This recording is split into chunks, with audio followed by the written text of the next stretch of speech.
is not getting off the ground in a radical fashion in the 18 countries that use the euro. Now, there are still stark differences between North and South, with Austria and Germany seeing the lowest unemployment rates. France is close to the Eurozone average. Spain and Greece, meanwhile, they're still suffering from the highest jobless rates in the Eurozone, well above 25%. Let's do some more number crunching. The private sector in the Eurozone continued to grow for a 9th consecutive month in March. A measure of private sector activity from the research firm Markit came in at 53. That's a slight slowdown from February, but the reading is still above the key 50 threshold, which signals that the private sector is growing.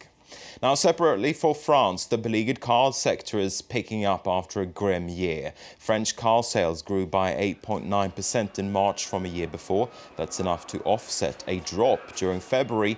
And for the year as a whole, French car sales have grown by 2.9% so far in 2014. Homegrown car makers Peugeot and Renault, they're seeing the strongest growth rates. Now, that data was seen to help European shares into positive territory this Tuesday. Let's take a look at the latest market figures. The CAC 40 in Paris closed at its highest level since September 2008, up 0.8%, with car shares in particular heading higher in Paris. The focus was on the data very much, and not so much on the appointment of a new Prime Minister in Manuel Valls. Now, in the United States this hour, we're also seeing stocks trading to the upside, with the Nasdaq up more than 1%. It comes as the manufacturing sector over in the United States is still expanding, according to the latest figure that we got from the ISM Institute. And we're going to stay in the United States next. The chief executive of General Motors is to be grilled shortly by lawmakers on Capitol Hill. Mary Barra is facing questions over a defect in small cars that's linked to at least 13 deaths. The car maker launched a giant recall back in February, but it's been revealed that General Motors knew about the issue much earlier without taking action. Jonathan Crane has more details. If General Motors knew it had a problem, why did it not act sooner to fix it? That's what US lawmakers will ask GM's new chief executive Mary Barra when she gives evidence to House and Senate panels. The car makers so far recalled 2.6 million vehicles, notably the Chevrolet Cobalt, because of a faulty ignition switch, which it links to 13 deaths. Lawsuits filed by families of the victims suggest GM first became aware of the issue in 2001. Laura Christian, whose birth daughter Amber Marie Rose died when her Cobalt crashed in 2005, accuses the company of a cover-up. It's just a shame that corporations, big corporations like GM, feel that they might be large enough to hide the truth from the public.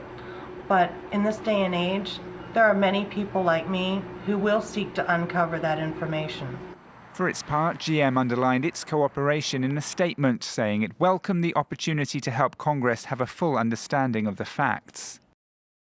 The faulty ignition switch, if bumped or jiggled, can cause the engine brakes and airbags to shut down, even if the car's driving at full speed. As well as the congressional investigation, GM's also facing a criminal probe by the Justice Department.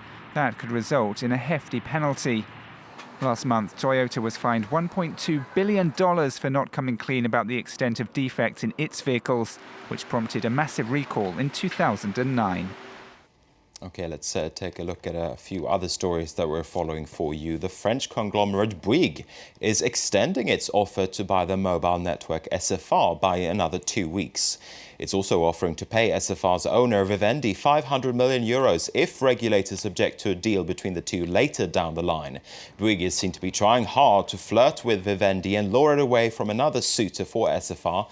Vivendi is currently speaking exclusively with the cable operator Numericable.